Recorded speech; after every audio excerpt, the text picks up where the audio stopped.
Ed Luce, as we mentioned earlier, your latest column for the Financial Times is entitled, America is the Tallest Building in Utica. We love Utica.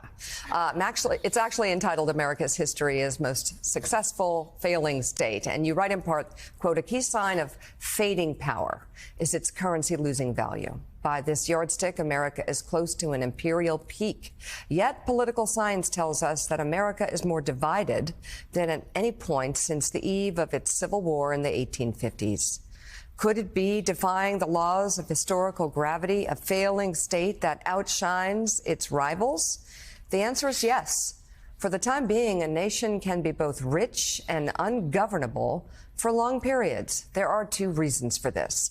The first is that the U.S. rival is doing worse. Xi Jinping's China is no longer high-growth star of the world economy. Relative to China, the U.S. looks good. The second reason is Vladimir Putin. Rarely has a hegemon been as blessed with a blundering enemy as America is with Putin.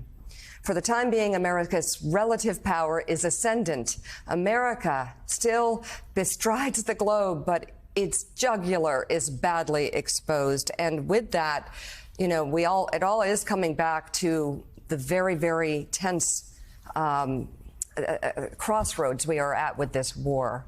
And you're writing a book on my father, the official biography. And I just wonder, having seeped into his mind to write this book, if you're at all thinking about what he would be saying at this moment, because that's what I'm thinking every day. Yeah, I mean, of course, what he did was prevent the Soviets from invading Poland. It's a prickly hedgehog strategy. There's a lot of psychology involved there. A lot of psychology, therefore, of knowledge of language conditions on the ground, yes. What the Russians hear, and the ability to speak Russian, pretty helpful. But he talked a lot about the Finlandization of Ukraine. I'm not sure he agreed with that. Right. Henry Kissinger sort of pushed that line. Mm-hmm. And I think he would be as astonished as we all are to see the NATOization of Finland. Quite the opposite to what having this neutral buffer state, Ukraine. That's no longer in anybody's menu. It's inconceivable that we would demand that of Ukraine now. Right. Putin has ensured it is a permanent part of the West, that it will permanently feel very Ukrainian, much more than it did 6 months ago. And I think your father, you know, having part of his family, having grown up in what is now Ukraine, what was then Poland, Lviv, or Lvov as the Poles call it, would see this as an extraordinary windfall for the West, and something that nobody really could have forecast. Even your father, I think, would have found the speed with which this has happened hard to forecast. Ooh, Joe. Yeah, and I do think, Ed, the one thing I can say with certain, because I was blessed to know Dr. Brzezinski and spend much time with him privately and publicly. I'm quite certain if he were here today, he would say that I'm stunningly superficial. No. Ed Luce, thank you so much. Financial Times, great to have you here with us. I don't know. Maybe he would. Ed, I know you have to run. Thank you. Long time ago, Ed. Hey, Ed, keep that part out of the book. Thank you. Okay. I'm joking. So Eddie Glaude, Eddie Glaude, we have. It's so fascinating. We always talk about on the show how two things can be true at the same time. We have the United States, in terms of relative power to the rest of the world, at a stronger position since 1945. Perhaps at this, I know this is hard to believe because Washington's so dysfunctional.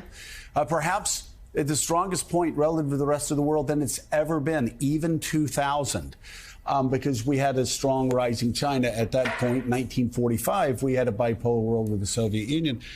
But I keep thinking of the Lincoln quote, where the famous Lincoln quote, where he said, all the armies of Europe, Asia, and Africa combined, with all the treasure of the earth in their military chest, with a Bonaparte for a commander, could not by force take a drink from the Ohio or make a track on the Blue Ridge in a trial of 1,000 years. And Lincoln goes on to say that if we die as a nation, we will die from our own hand.